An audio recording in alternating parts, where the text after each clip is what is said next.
Bismillahirrahmanirrahim. Assalamualaikum warahmatullahi wabarakatuh.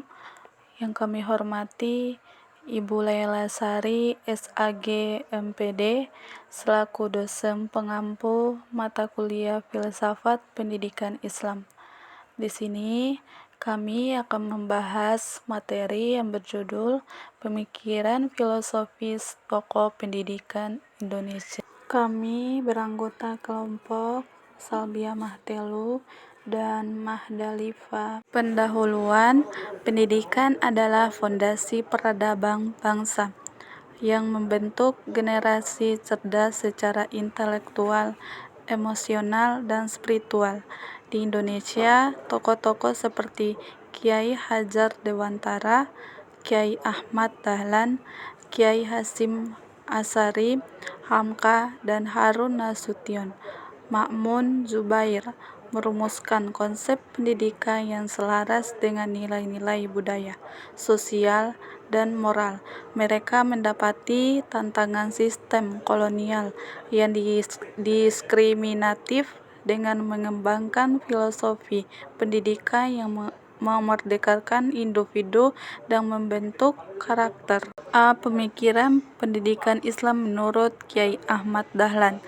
Kiai Ahmad Dahlan lahir 1 Agustus 1868 Masehi atau 1285 Hijriah di Yogyakarta, meninggal 23 Februari 1923 Masehi atau 1340 Hijriah.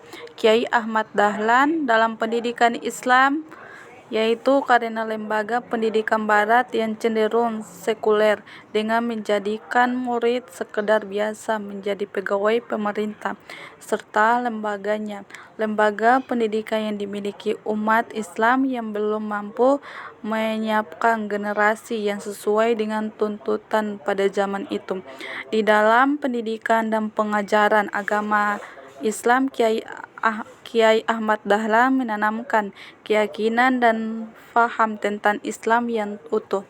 Pemikiran pendidikan Islam menurut Kiai Hajar Dewantara. Kiai Hajar Dewantara terlahir dengan nama Raden Mas Soewardi Soerjaningrat. Beliau lahir di kota Yogyakarta pada tanggal 2 Mei 1889.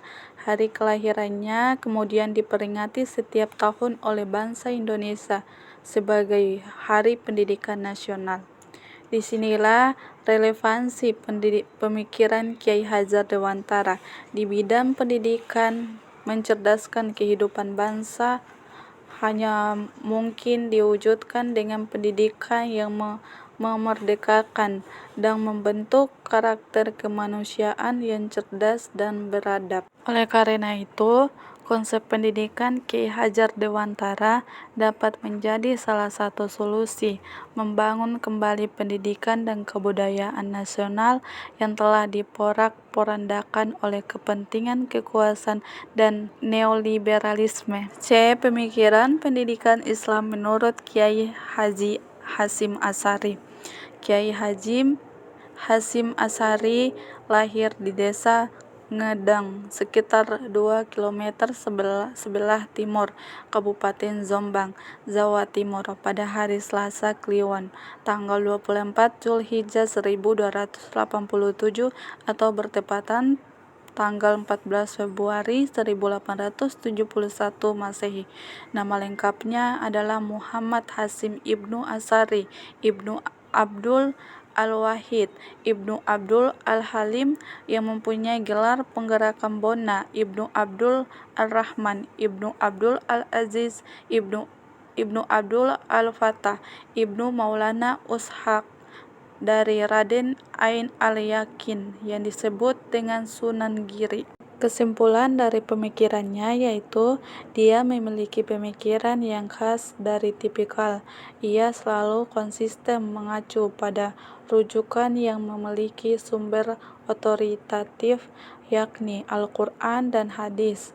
Di samping itu, yang menjadi tipikal karya-karyanya adalah kecenderungannya terhadap mazhab Syafi'i. Pemikiran pendidikan Islam menurut Hamka. Hamka adalah singkatan nama dari Haji Abdullah Malik Karim Amrullah Datuk Indom. Ia lahir di Sungai Batang, Meninjau, Sumatera Barat pada tanggal 16 Februari 1908 Masehi bertepatan dengan tanggal 13 Muharram 1326 Hijriah.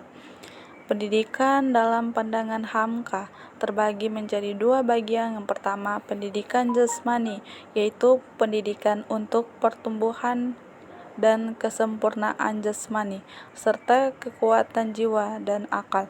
Kedua, pendidikan rohani, yaitu pendidikan untuk kesempurnaan fitrah manusia dengan ilmu pengetahuan dan pengalaman yang didasarkan kepada ilmu. Pemikiran pendidikan Islam menurut Harun Nasution. Harun Nasution lahir pada hari Selasa 23 September 1919 di Pematangan Siantar, Sumatera Utara. Harun dikenal sebagai intelektual muslim yang banyak memperhatikan pembaharuan dalam Islam. Menurut Harun Nasution, pendidikan yaitu yang pertama, menggunakan akal dan wahyu. Pendidikan Islam perlu menggabungkan ajaran agama dengan pemikiran rasional. 2. Modern dan terbuka. Kurikulum harus mencakup ilmu agama dan ilmu pengetahuan modern agar relevan dengan zaman. 3. Mendorong kebebasan berpikir. Siswa didorong untuk berpikir kritis dan terbuka terhadap perbedaan pendapat. 4. Mengajarkan sejarah Islam. Memahami perkembangan pemikiran Islam untuk menumbuhkan toleransi. 5. Berorientasi pada kemajuan. Tujuannya membentuk individu yang saleh, cerdas, dan berguna bagi masyarakat.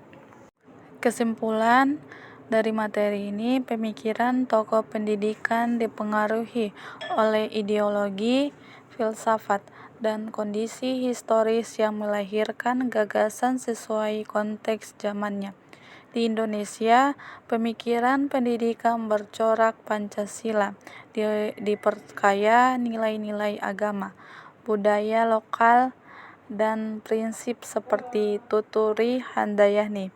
Pendidikan Islam menekankan integrasi ilmu agama dan pengetahuan modern untuk membentuk individu religius, kompeten, dan bermoral, serta mengedepankan keseimbangan intelektualisme dan spiritualisme dalam koridor agama. Sekian dari kelompok kami. Wallahumma fiq ilaik wa mitarik. Wassalamualaikum warahmatullahi wabarakatuh. Terima kasih.